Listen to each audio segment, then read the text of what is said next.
दोस्तों, जिस भूमि पर विशाल माउंटेन एवरेस्ट सीना ताने खड़ा हो और महात्मा बुद्ध जहां के निवासी रहे हो, उस जगह से अधिक रहस्यमयी और रोमांचकारी भला और क्या हो सकता है?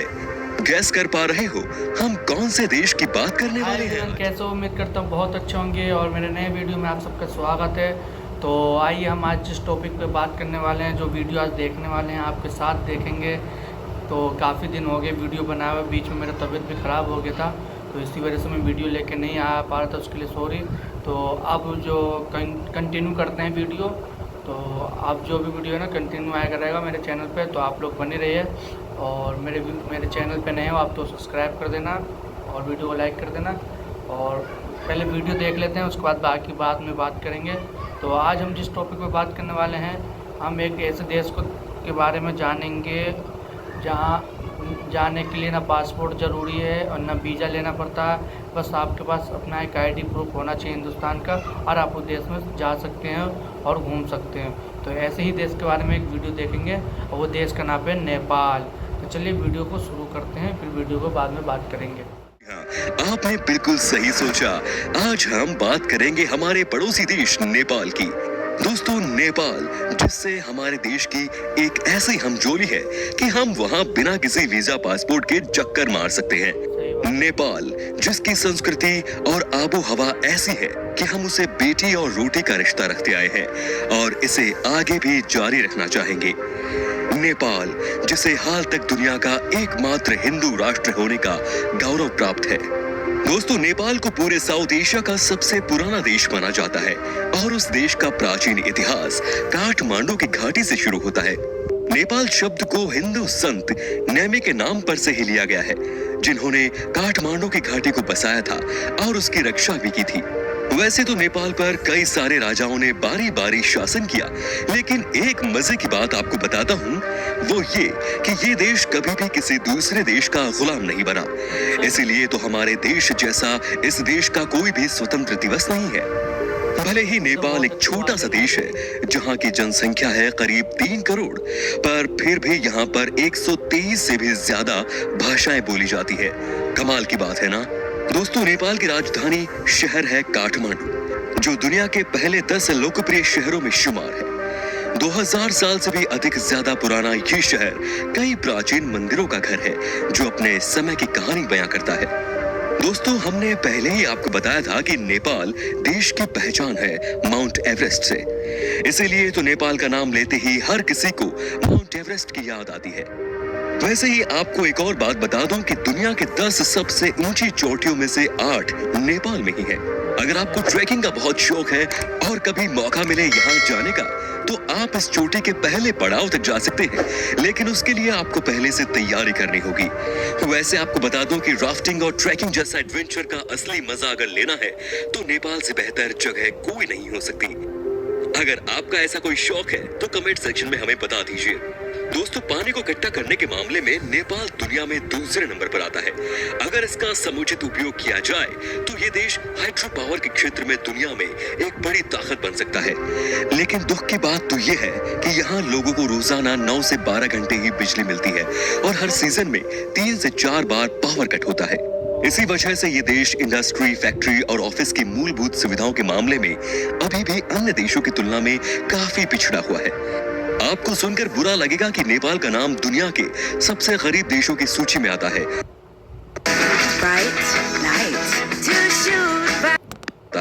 जहां पर आधे से ज्यादा लोग दिन के $1 से भी कम पैसा कमाते हैं। दोस्तों, हिंदू धर्म को मानने वाले लोग हमारे देश में सबसे ज्यादा है ना? लेकिन धर्म निरपेक्ष होने के कारण हमारा देश एक हिंदू राष्ट्र नहीं है। भारत के अलावा भी दुनिया में कई सारे देश हैं जहां बहुत सारे हिंदू धर्म को मानने वाले लोग हैं। लेकिन आपको जानकर हैरानी होगी कि पूरी दुनिया में नेपाल ही इकलौता ऐसा देश है जो एक हिंदू राष्ट्र है। यहाँ का 80% से भी ज्यादा लोग हिंदू धर्म का पालन करते हैं और अनुपात के मामले में यहाँ सबसे ज्यादा हिंदू निवास करते हैं। हिंदू धर्म के अनुसार जैसे हमारे यहाँ गाय को लोग पवित्र मानकर पूजा करते हैं, उसी तरह नेपाल में भी गाय को बहुत ही पवित्र माना जाता है और इसकी हत्या करना गैर कानूनी है। इसीलिए तो गाय इस देश का राष्ट्रीय पशु भी है। दोस्तों, नेपाल की करेंसी नेपाली रुपीज है, जिसका मूल्य हमारे इंडियन रुपीज से भी कम है। मतलब कि एक भारतीय रुपए करीब 1.69 नेपाली रुपीस के बराबर होता है। क्या सोच रहे हो दोस्तों, है ना मजेदार। कम पैसों में भी अब आप इतनी खूबसूरती देख पाएंगे, साथ ही आपका विदेश घूमने का एक्सपीरियंस भी होगा। सोच लीजिए, अगर आप एक भारतीय हैं तो आपको नेपाल में जाकर ऐसा कतई महसूस नहीं होगा कि आप किसी दूसरे देश में आ गए, क्योंकि यहाँ का माहौल काफी दोस्ताना है। आपको शायद एक और बात पता नहीं होगी, नेपाल और भारत बहुत ही अच्छे मित्र देश भी है। जी हाँ, भारतीय आर्मी नेपाल में भी सेना भर्ती करवाती है और वहाँ के नौजवानों को अपनी सेना में शामिल होने का मौका देती है। इसीलिए तो नेपाल घूमने के लिए आपको वीजा की जरूरत नहीं पड़ती, बस इसके लिए आपको अपनी कोई आईडी प्रूफ साथ में लेकर जाना होगा। दोस्तों, अगर लोगों की बात करें तो नेपाल के लोग बहुत ही शांत स्वभाव के होते हैं और यहाँ का माहौल काफी दोस्ताना भी है। यहाँ के लोग एक दूसरे से मिलते वक्त हाथ नहीं मिलाते, बल्कि दोनों हाथ जोड़कर भारत की तरह नमस्ते शब्द का प्रयोग करते हैं। याद रखिएगा दोस्तों, अगर आपको नेपाल में किसी नेपाली लोगों से मुलाकात हो गई तो उसे हाथ जोड़कर नमस्ते कीजिएगा। एकता और देशभक्ति की भावना के साथ नेपाल के लोग सर्वश्रेष्ठ शिक्षित है, क्योंकि यहाँ कभी भी धर्म, जाति और मजहब के मामले में दंगे फसाद नहीं हुए और जातीय संघर्ष के नाम पर आज तक एक भी खून बहाया नहीं गया। जबकि यहाँ पर 80 से ज्यादा अलग अलग धर्म को मानने वाले लोग रहते हैं, तभी तो इस देश के लोग एक खुशहाल जीवन बिताते हैं। दोस्तों, भगवान बुद्ध के प्रति नेपाल के लोगों के मन में असीम श्रद्धा है, लेकिन महाशिवरात्रि इनका सबसे बड़ा त्योहार है।